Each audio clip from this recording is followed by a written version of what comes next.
अल्लाह गवाह है, official secret act और आर्मी एक्ट तरमीमी बिल पर दस्तखत नहीं किए। सदर आरिफ अलवी ने बिलों पर दस्तखत की तरदीद कर दी। वाज़ेह किया कि बिल दस्तखत किए बगैर वापस भिजवाए। उन्होंने दस्तखत नहीं किए, वो इन बिल से इत्तफाक नहीं करते। अपने अमले को भी कहा है कि बिल बगैर दस्तखत के वापस भेजें। अमले से काफ़ी बार तस्दीक की कि बिल्स बगैर दस्तखत के वापस भेज दिए गए हैं। आज मालूम हुआ कि मेरे अमले ने मेरी मर्जी और हुक्म को मजरू किया। अल्लाह सब जानता है। मैं इन सब से माफ़ी मांगता हूँ जो इन बिल से मुतासर होंगे।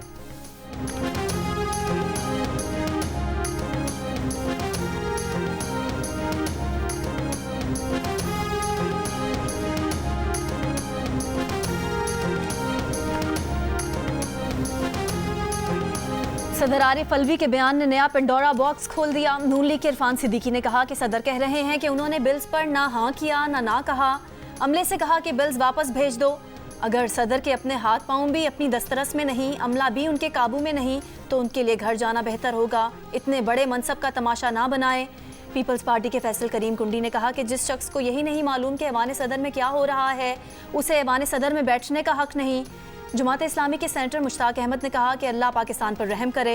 सूरत हाल वाकई ये है तो ये रियासत, पार्लियामेंट और 24 करोड़ अवाम की तौहीन है। फिलडैट के सरबराह अहमद बिलाल सूफी ने कहा कि सदर मुमलिकत ने बिल्स पर दस्तखत नहीं किए तो उन्हें माफ़ी मांगने की बजाय अपने अमले के खिलाफ FIR कटवानी चाहिए। सदर के पास इस बयान से पूरी दुनिया में रियासत पाकिस्तान मजाक बनकर रह गई है।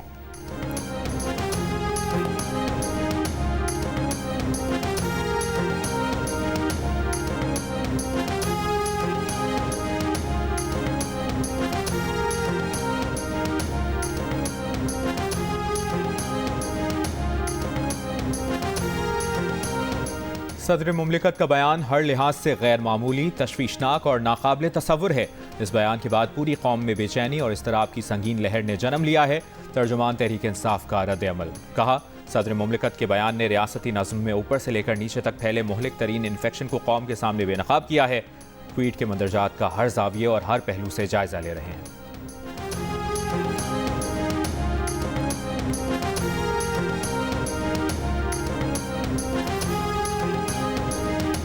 साइफर केस में FIA का तहरीक इंसाफ पर घेरा तंग। चेयरमैन PTI और शाह महमूद कुरैशी के बाद असद उमर को भी हिरासत में ले लिया। FIA के मुताबिक बाज़ाब्ता गिरफ्तारी नहीं हुई, पूछगछ की गई है। गुज़िश्ता रोज़ गिरफ्तार किए गए शाह महमूद को डिस्ट्रिक्ट कोर्ट ने 1 रोज़ा रिमांड पर FIA के हवाले कर दिया। तोशा खाना केस में कैद चेयरमैन PTI को साइफर केस में भी गिरफ्तार कर लिया गया। सेक्रेटरी दाखिला की मुद्दत में दर्ज मुकदमे में कहा गया है कि साबिक वज़ीर आज़म ने साइफर को कौमी सलामती की कीमत पर अपने मज़मूम मकासद के लिए इस्तेमाल किया।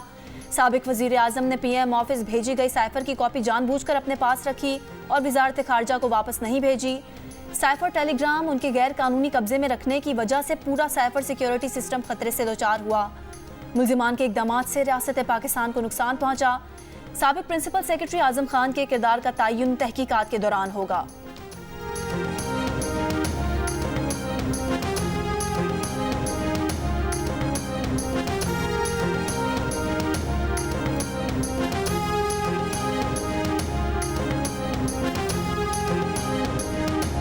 मैंने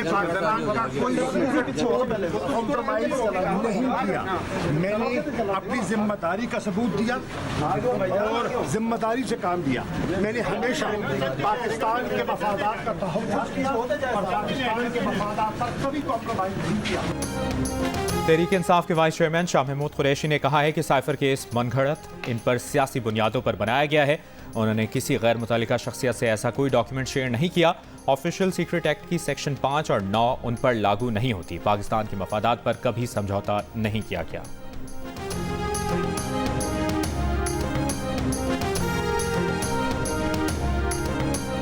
रानीपुर में पीर के घर से मुर्दा पाई जाने वाली 10 साला मुलाजमा पर जिस्मानी तशद्दुद की तस्दीक, जिनसी तशद्दुद का भी खदशा। अदालती हुक्म पर फातिमा की कब्र कुशाई के बाद उनका पोस्टमार्टम किया गया था। पोस्टमार्टम की इब्तदाई रिपोर्ट के मुताबिक फातिमा का जिस्म गलने की इब्तदाई कंडीशन में था। चेहरा एक तरफ से नीला और दूसरी जानिब से हरा हो चुका था। जिस्म पर तशद्दुद के निशानात मौजूद हैं। आँख, कमर, पेशानी, पैर, घुटने और हाथ पर तशद्दुद के निशानात थे।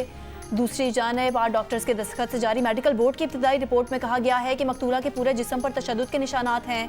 DIG सखर जावेद जसकानी ने जियो न्यूज़ को बताया कि तफ्तीश में शामिल साबिक SHO रानीपुर, हेड मुहर्रर, डॉक्टर और कंपाउंडर का रिमांड लेने का फैसला कर लिया गया। मुताल्लिका हवेली में पुलिस कैंप कायम करके तमाम मर्दों के DNA सैंपल लिए जाएंगे। फातिमा केस का मरकजी मुलजिम असद शाह 4 रोज़ा जिस्मानी रिमांड पर पुलिस के हवाले में। उनकी अहलिया हिना शाह ने हिफाजती जमानत ले रखी है। गुज़िश्ता रोज़ फातिमा की वालदा ने बयान दिया था कि हिना शाह उन पर केस वापस लेने के लिए दबाव डाल रही है।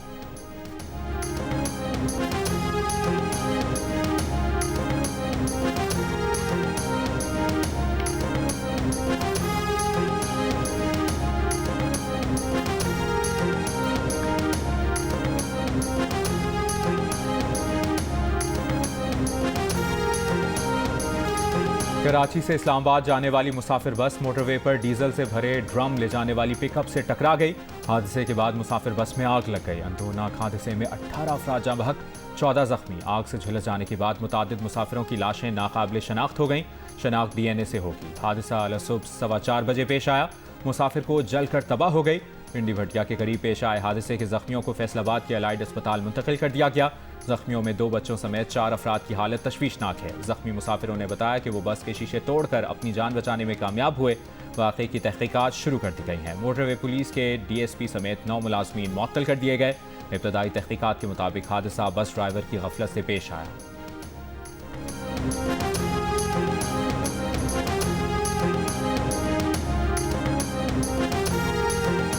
भाई मेरे थे कराची में फैक्ट्री में काम करते थे। बच्चे जो हैं उनके वो वहाँ पे उनको मिलने के लिए गए थे। सारी बस जल गई थी, जिसमें मेरा भाई था, मेरी भाभी थी, 2 बच्चे थे और 2 बच्चियाँ जो थे वो बच गई। वो उनको रेफ़र किया उन्होंने फैसलाबाद में। पिंडी भटिया बस हादसे में एक ही खानदान के 4 अफराद जाँ बहक। बस में सवार मियाँ बीवी और उनके 2 बच्चे जिंदगी की बाजी हार गए। 2 बच्चियों की जिंदगी बच गई। हादसे में 2 जाँ बहक खवातीन की शनाख्त कपड़ों से की गई। मोटरवे पर डीजल के ड्रम ले जाने की इजाज़त है या नहीं, सफ़र के SOPs हैं या नहीं, नए सवालात खड़े हुए। फास्ट ट्रैक रोड पर डीजल की टैंकी से भरी पिकअप कैसे चढ़ी? टोल प्लाजा पर किसी एहलकार ने क्यों ना रोका? प्रॉपर चेक एंड बैलेंस होना चाहिए मोटरवे पे। कौन से व्हीकल जा सकती है, कौन सी नहीं जा सकती है। कहीं ना कहीं मेरे ख्याल जिसमें मोटरवे पुलिस वालों की गफलत है, क्योंकि मोटरवे एक फास्ट ट्रैक कह लें, मतलब हर कोई वहाँ पे फास्ट ट्रैवल करता है, तो वहाँ पे इस तरह के व्हीकल नहीं जानी चाहिए। दरियाए सतलुज में भारत से पाकिस्तान आने वाले पानी की सतह में मुसलसल इजाफा। हेड गंडा सिंह में ऊंचे दर्जे का सैलाब। ज़िले इंतजामिया की जानिब से दरियाए बेल्ट से मुल्हिका इलाकों को खाली करने के लिए ऐलानात। दरियाए पट्टी से लोगों की नकल मकानी का अमल तेज़ी से जारी। पाक फौज और पंजाब रेंजर्स के जवान भी ज़िले इंतजामिया के साथ मिलकर लोगों को महफूज मकामात पर मुंतकिल कर रहे हैं। हेड सुलेमान की और हेड इस्लाम के मकामात पर पानी की सतह बढ़ने लगी। बहावलपुर की दरियाए बेल्ट पर ऊंचे दर्जे के सैलाब का खतरा। 10,000 से ज़ायद लोग और माल मवेशी रिलीफ कैंपों और महफूज मकामात पर मुंतकिल। बहावल नगर में दरियाए बेल्ट से मुल्हिका इलाकों के रिहायशी महफूज मकामात पर मुंतकिल होने लगे।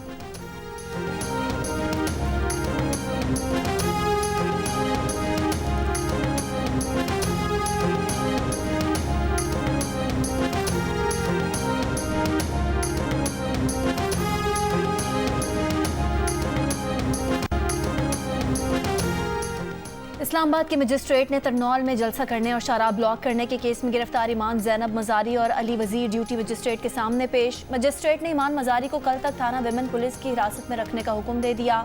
ईमान मज़ारी के जिस्मानी रिमांड से मुताल्लिक़ कल इंसदादे दहशतगर्दी अदालत फैसला करेगी। अली वज़ीर का 2 रोज़ा जिस्मानी रिमांड मंजूर। दौरान समात इस्लामाबाद पुलिस का मौक़िफ़ था कि ईमान मज़ारी ने तरनौल जलसे में पुलिस से रोइट्स किट्स छीनी, असलहा और दीगर सामान बरामद करना है। समात के दौरान इंसदादे दहशतगर्दी थाने में दर्ज FIR भी पेश की, जिस पर ड्यूटी मजिस्ट्रेट एहतशाम आलम ने कहा कि अगर इंसदादे दहशतगर्दी की दफात लगाई हैं तो वो ये केस नहीं सुन सकते।